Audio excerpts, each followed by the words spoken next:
एकादशी के दिन जब आप जल शंकर को चढ़ाने तो रोज ही जाते हैं। जब एकादशी का दिन रहे और शंकर जी के मंदिर में आप जल समर्पित करें तो 3 बार मुख से स्वधा स्वधा स्वधा या स्वधा स्तोत्र का पाठ, जिसमें 12 श्लोक 2-4 हैं। पैसा तो आ रहा है और घर में टिक नहीं रहा। डॉक्टर में, पुलिस में, एक्सीडेंट आदि में, कहीं गलत जगह पर व्यसन में अगर पैसा जा रहा है, जुए में, मांसाहार, मदिरा पान, या कहीं आया पैसा आने में कमी नहीं, आ रहा है पर टिक नहीं रहा, रुक नहीं रहा।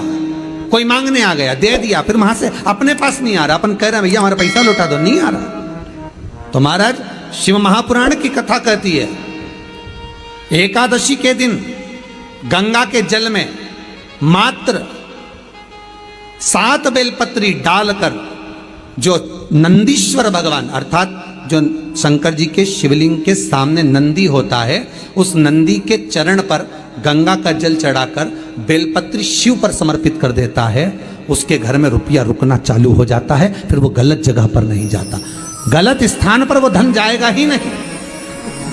तूने संहार किया, मांग तुझे क्या चाहिए। एकादशी ने भगवान विष्णु से कहा, नाथ प्रभु वर दे दो, मृत्यु लोक में जो मनुष्य मेरा व्रत करेगा, चाहे जलचर, थलचर, वायुचर या सांसारिक मनुष्य, मेरा अगर एकादशी का व्रत करेगा, प्रभु उसके यहां धन धान्य वैभव सुख संपदा बढ़ेगी और उस जीवात्मा को नरक नहीं भोगना पड़ेगा, सीधे वैकुंठ का उसको वास मिलेगा। जब जीव आत्मा को लेकर चला जाएगा, यम के दूत जब बंदी बनाकर ले जा रहे होंगे उस जीवात्मा को जिसके प्राण छूटे होंगे, यम के दूत जब बंदी बनाकर ले जा रहे होंगे, तब मुझे वर दो कि मैं इसका हाथ पकड़कर बेतन्नी से पार उतार कर सारे नरकों से निकालती हुई आपके धाम में लेकर आऊं।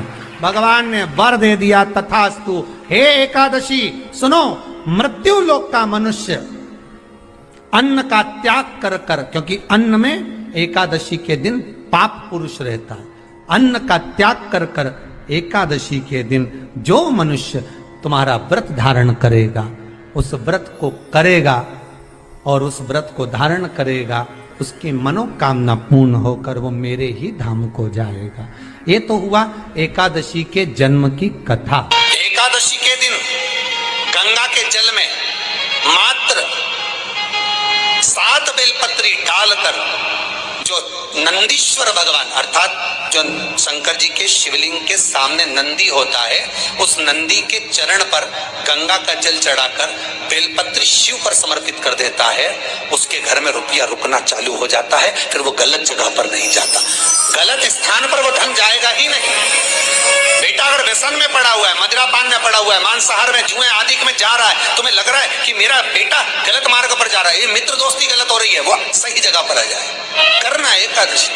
कई लोग इसको धन के लिए भी करते हैं, संपदा के लिए। संपदा के लिए अर्थात जिसका व्यापार नहीं चलता, जिसके घर में पैसा नहीं आता, या नौकरी नहीं लग रही, या सर्विस नहीं लग रही, आप अप्लाई कर रहे हो, जगह जगह जाकर इंटरव्यू भी दे रहे हो और पैसा नहीं आता, तो उसके लिए भी प्रयास किया जाता है। पर उसके लिए यहाँ पर जो धन के लिए करते हैं, उसके लिए विष्णुपदी के लिए करते हैं। मतलब जैसे गंगा के जल में तुलसी के 11 पत्ते डाले जाते हैं और उसको किसी भी नारायण के मंदिर में, राम कृष्ण शिव शंकर नहीं, राम कृष्ण भगवान विष्णु दत्त आदि जितने नारायण के मंदिर हैं, उस मंदिर में किसी भी पात्र में, एक छोटे से पात्र में उसको भरकर रखी आते हैं महाराज। उससे भी जॉब, सर्विस, नौकरी में सफलता प्राप्त हो जाती है। परंतु वो भी एकादशी को ही होता है। कुछ देर तक पात्र को रखा जाता है, फिर वही पात्र का जल किसी भी वृक्ष के नीचे डाल दिया जाता है, उससे भी नौकरी के लिए फायदा मिलता है। गंगा का जल कोई साधारण नहीं।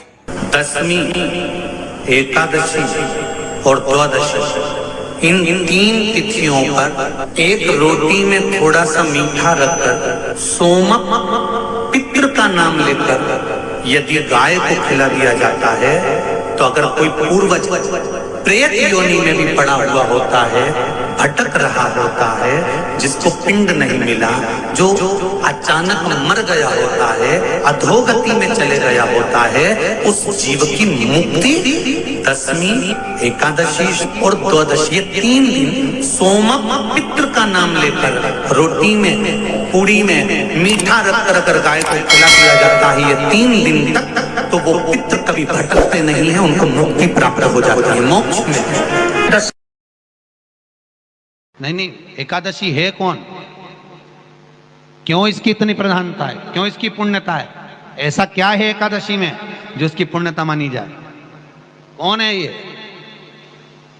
जो भगवान नारायण तक एकादशी का व्रत करते हैं? सुभद्रा जी को भगवान जगन्नाथ ने, जगदीश ने एकादशी का व्रत कराया था। बद्रीनारायण भगवान को माता लक्ष्मी ने एकादशी का व्रत कराया था।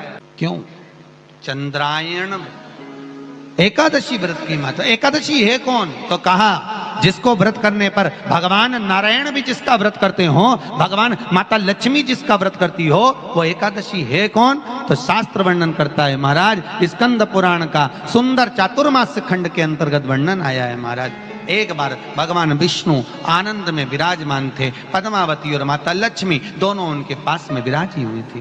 भगवान लक्ष्मी और पद्मावती दोनों बैठी, एक सिर के पास, एक चरण के पास।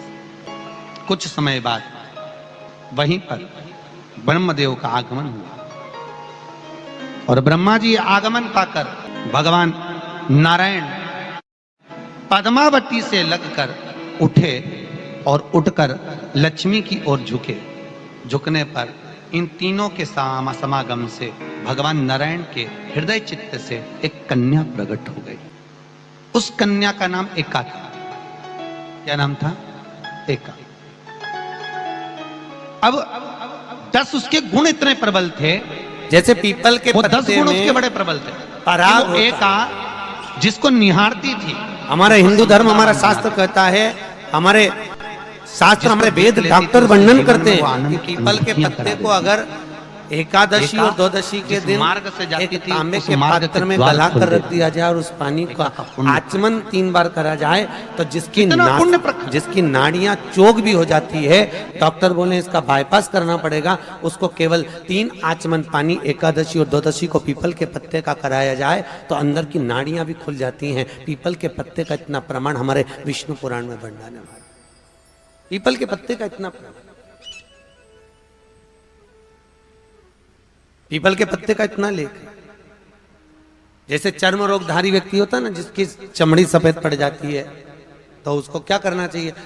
केवल हिंदू धर्म में केवल एक पीपल का वृक्ष है जिसका पराग झड़ता है, और वो रात्रि को लगभग 10 बजे से 12 बजे के भीतर, 9 बजे से 12 बजे के भीतर पीपल के पेड़ के पत्ते का पानी झड़ता है।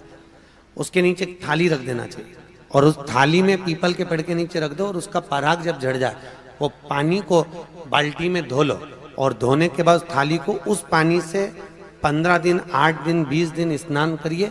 धीरे धीरे चर्म रोग समाप्त हो जाता है। सफेद जो चमड़ी पड़ी वो वापस अपने रंग में आना चालू हो जाती है। कोई डॉक्टर को ही नहीं दिखाना।